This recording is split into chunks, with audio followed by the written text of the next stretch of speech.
प्रणाम सभी को। एक बार फिर से स्वागत है आपका हमारे YouTube चैनल पर। आचार्य प्रसाद जी की बुक 10 सूत्र बच्चों की परवरिश की रीडिंग कर रहे थे हम। आज हमारे इस ऑडियो या वीडियो कहें उसमें 5वां चैप्टर आज हम रीड करेंगे।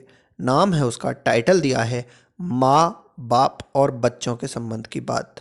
पेरेंट्स और जो उनके बच्चे होते हैं उनके बीच में किस तरह का संबंध होना चाहिए उसके बारे में ये चैप्टर पूरी तरह से डेडिकेटेड है।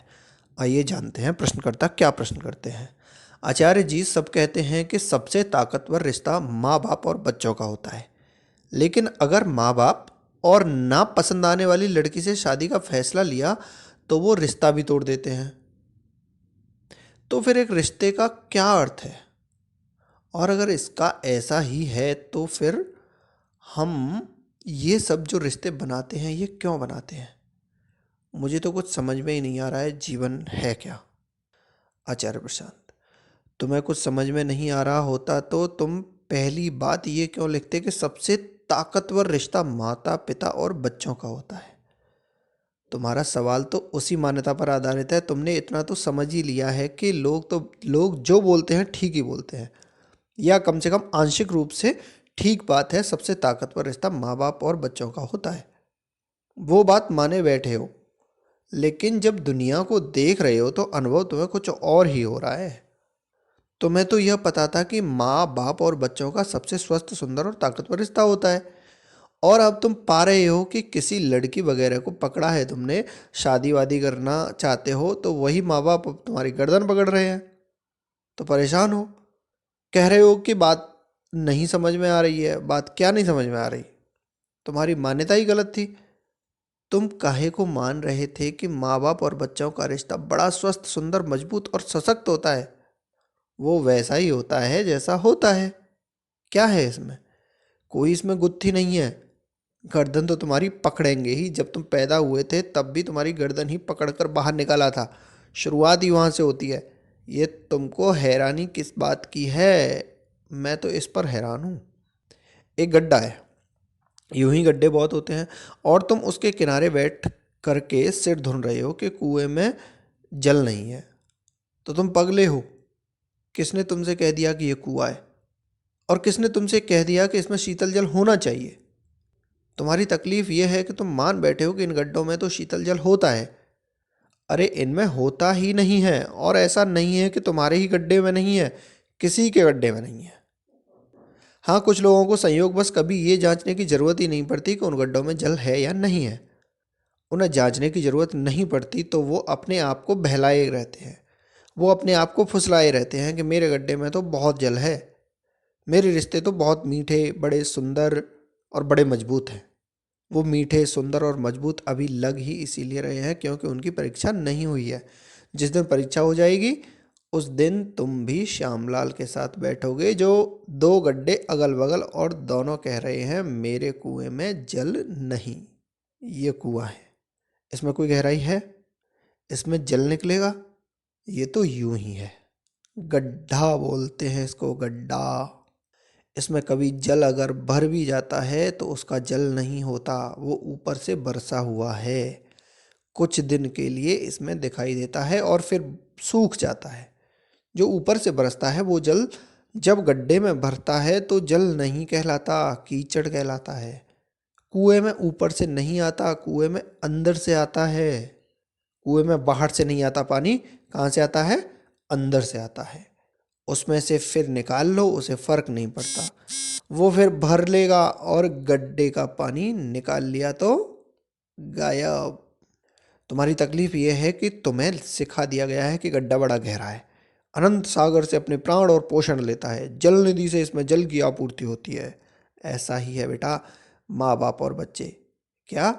माँ बाप और बच्चे। लड़का लड़की 15 साल के हुए नहीं कि माँ बाप बन सकते हैं? फिर बहुत अकल लग जाएगी उनमें। अब ये जो बच्चा पैदा हुआ है उसको सिखाएं कि देवी देवता ने पैदा किया है।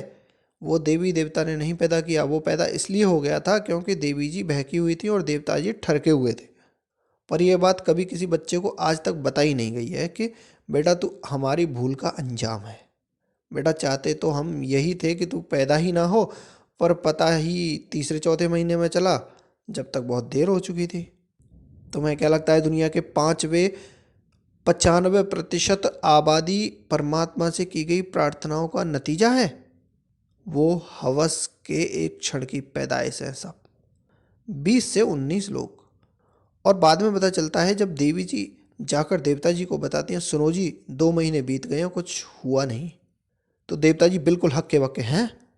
पर अब बात जाहिर हो गई है, सामाजिक मान्यता का भी प्रश्न है, सम्मान वगैरह की बात है, तो कहते हैं अब कोई बात नहीं, आने दो, आ ही जाए। और जो बाकी 5% होते हैं वो आयोजित होते हैं। वो ऐसे आयोजित होते हैं कि लड़के की चाह है, लड़के की चाह है तो चलो फलानी तरह का आसन लगाकर ये करते हैं, उससे लड़का पैदा होगा। 5-7 लड़कियों का पहले गर्भ में ही वध कर देते हैं।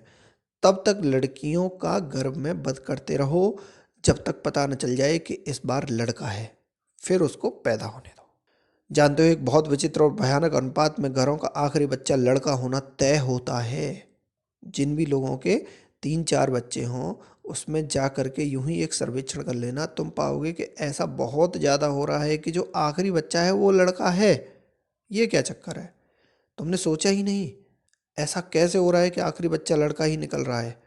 कायदे से तो ये होना चाहिए था कि 50-50, भाई लड़के और लड़की दोनों के पैदा होने की संभावना बराबर की होती है, एक बेटा दो और एक बटा दो।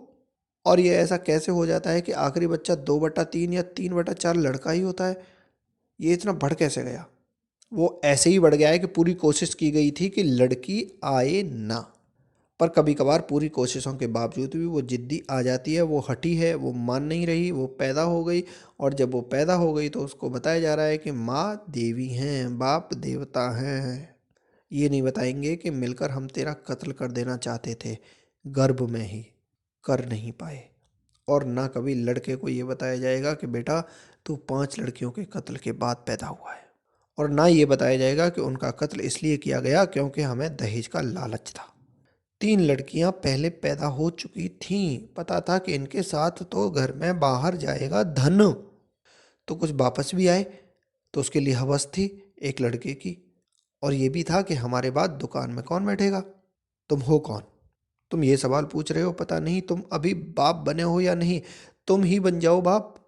और ऐसे तो हो, तुम जो सवाल पूछ रहे हो बाप बन जाओगे, फिर लड़के से कहोगे मेरे पाँव छुओ, मैं ही परमात्मा हूँ। फिर उसे पिक्चर दिखाओगे जिसमें शाहरुख खान बोल रहा होगा भगवान खुद ज़मीन पर नहीं आ सकता इसलिए वो माँ भेज देता है। और तुम कहोगे ये देखो, ये है ब्रह्म वाक्य। बिरले होते हैं वो माँ बाप जो वास्तव में माँ बाप कहलाने के योग्य हों। असली माँ बाप वो है जो लड़के को सिर्फ देह न दें, उसे ये भी समझा दें कि वो देह नहीं है। आपने बच्चा पैदा किया, आपने देह पैदा कर दी और आप दिन रात उसमें देह भाव भी भरे जा रहे हो। असली माँ बाप वो हैं जो बच्चे को देह दें और फिर उसे देह भाव से मुक्ति भी दें। ऐसे माँ बाप करोड़ों में एक होते हैं। हाँ, उन माँ बापों और बच्चों के बीच में जो रिश्ता होता है वो देवीय होता है। उस रिश्ते को प्रेमपूर्ण कहते हैं, वो असली माँ बाप हैं। और फिर उनका बच्चा असली बच्चा है और बाकी सब मामला नकली है। तुम किन झंझटों में फंसे हो? और जो असली माँ बाप होंगे उन्हें इस बात से फ़र्क नहीं पड़ेगा कि तुम किससे शादी कर रहे हो कि नहीं कर रहे हो।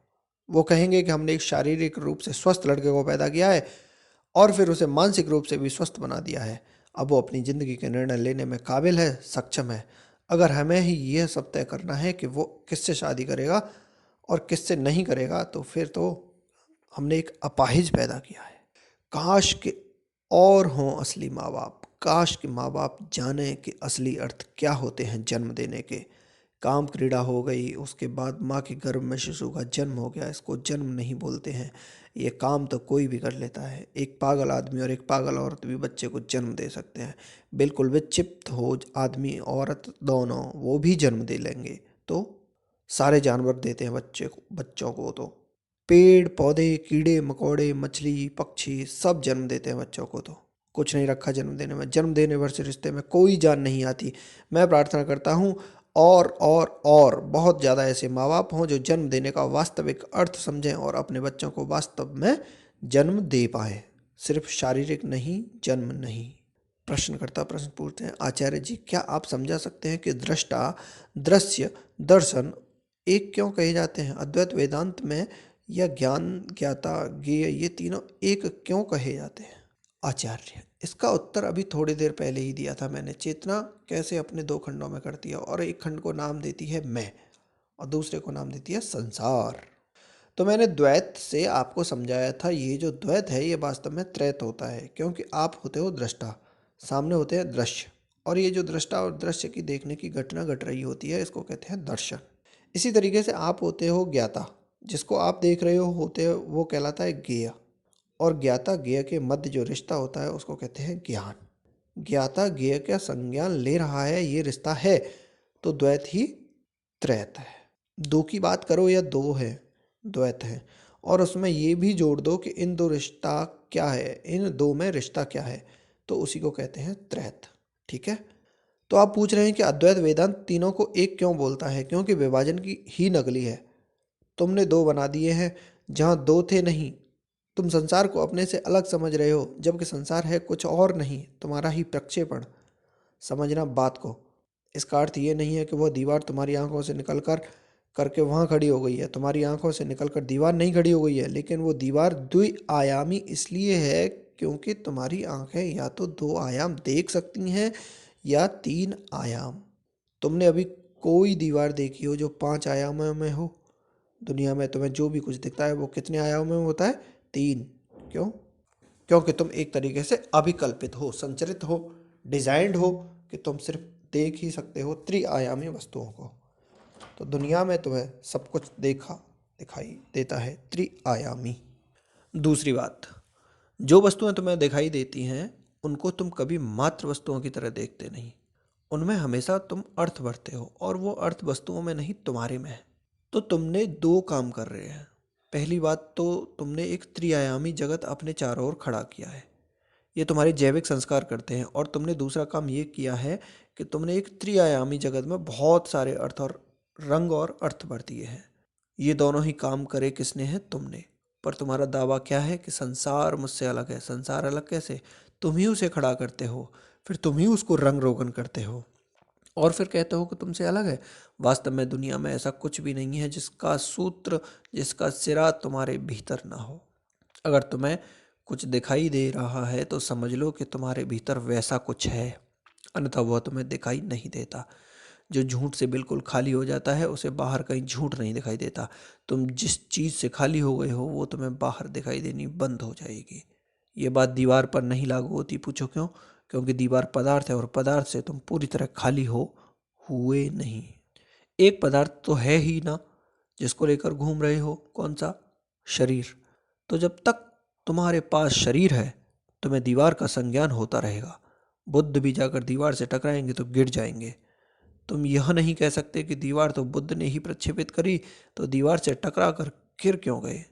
क्योंकि अभी तुम पदार्थ से मुक्त नहीं हुए हो। तुम पदार्थ से जिस दिन मुक्त हो गए उस दिन तुम दीवार से भी मुक्त हो गए। जब तुम दीवार के आर पार निकल जाना, ये अलग बात है कि जब दीवार के आर पार जाने के लिए कोई बचेगा नहीं, न दीवार बचेगी और न इस तरह की फिजूल बात बचेंगी। हमें दीवार के आर पार निकलना है। तुम जिस चीज़ से मुक्त होते जाओगे वो चीज़ संसार से गायब होती जाएगी, लेकिन संसार तथ्य रूप में, पदार्थ रूप में तब तक बचा रहेगा जब तक तुम देह रूप में बचे हुए हो। हाँ, मन को मिटा दो तो संसार में तुमने जितने मानसिक अर्थ जोड़ दिए हैं वे सारे अर्थ हट जाएंगे। अब संसार तुम्हारे लिए सिर्फ वस्तुएं रह जाएगा, तथ्य रह जाएगा, अर्थ नहीं। समझ रहे हो बात को? मन को साफ किया जा सकता है, मन को मिटाया जा सकता है। जिसने मन को मिटा दिया उसके लिए संसार के सारे अर्थ हट गए। अर्थ हट गए अर्थात अब ना उसे कहीं पर प्राप्ति की आकांक्षा है और ना वो किसी चीज से भय रखता है। अर्थ है ही नहीं किसी चीज का कुछ भी, बस चीजें हैं, अर्थपूर्ण चीजें नहीं है। क्योंकि अर्थ कहाँ था? मन में। और मन को हमने मिटा दिया तो चीजों के अर्थ भी मिट गए मन के साथ। अब बस वस्तुएं हैं, वो वस्तुएं कब मिटेंगी? जब शरीर मिट जाएगा। तो एक्चुअल में इस चैप्टर में 10 सूत्र बच्चों की परवरिश में ये दो प्रश्न पूछे गए हैं। एक हमें वेदांत ज्ञान ज्ञाता और ज्ञेय के दृष्टा दृश्य और दर्शन के बारे में था, तो उसको बताया है एक पार्ट में, और दूसरे पार्ट में उन्होंने माता पिता और बच्चों के रिश्तों के बारे में बताया है। आशा है आपने पूरा वीडियो सुना होगा और यहाँ तक बने रहने के लिए धन्यवाद।